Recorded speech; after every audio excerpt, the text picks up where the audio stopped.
तुमच्या रेशन कार्डवर हा नंबर असल्यास उपचारासाठी 5 लाख रुपये मिळणार आहेत। कोणता आहे तो नंबर पाहूया या खास रिपोर्टमधून। गंभीर आजारपणाच्या काळात उपचारासाठी पैशाची चिंता नको या उद्देशानं केंद्र सरकारनं आयुष्मान भारत प्रधानमंत्री जन आरोग्य योजना सुरू केली। या योजनेअंतर्गत पात्र लाभार्थ्यांना 5 लाख रुपयांपर्यंतचे मोफत उपचार खासगी रुग्णालयांमध्ये मिळण्याची सुविधा देण्यात आली। मात्र प्रत्यक्षात या योजनेचा लाभ घेण्यासाठी आवश्यक असलेले आयुष्मान कार्ड काढताना येणाऱ्या अडचणींमुळे अनेक नागरिक निराश होताना दिसतात। सध्या आयुष्मान कार्ड काढण्याची प्रक्रिया आयुष्मान महा ई सेवा केंद्रामार्फत केली जाते। मात्र या केंद्रांवर कार्ड काढण्यासाठी येणाऱ्या नागरिकांना पहिल्याच टप्प्यावर अडथळ्यांना सामोरं जावं लागतंय। रेशनिंग मिळतं का हा पहिला प्रश्न विचारला जात असून रेशन कार्ड धारकांनाच आयुष्मान कार्ड मिळेल अशी भूमिका अनेक ठिकाणी घेतली जाते।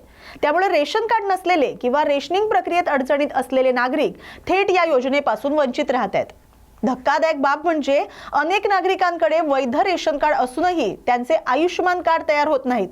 तांत्रिक अडचणी, ऑनलाईन प्रणालीतील त्रुटी, नावातील स्पेलिंगचा फरक, आधार किंवा इतर कागदपत्रांमधील विसंगती यामुळे अर्ज फेटाळले जात आहेत।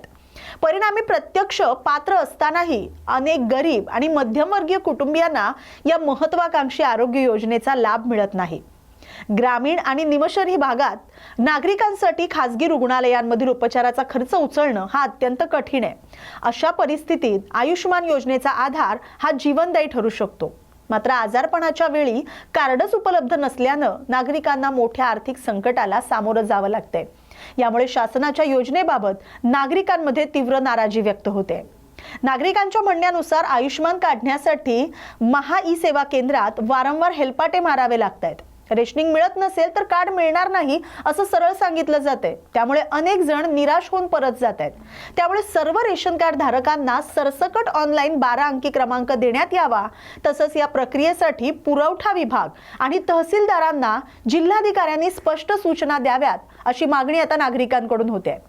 दरम्यान एखादा रुग्ण हा तातडीनं रुग्णालयात दाखल झाल्यानंतर महात्मा फुले जन आरोग्य योजनेच्या व्यवस्थापकाकडून काही प्रमाणात तातडीची मदत केली जाते आणि अशा वेळी संबंधित रुग्णाच्या रेशन कार्डवर हा 12 अंकी ऑनलाईन क्रमांक तहसीलदारांकडून घेण्याची प्रक्रिया राबवली जाते, जेणेकरून या रुग्णाला आयुष्मान योजनेचा लाभ मिळू शकेल।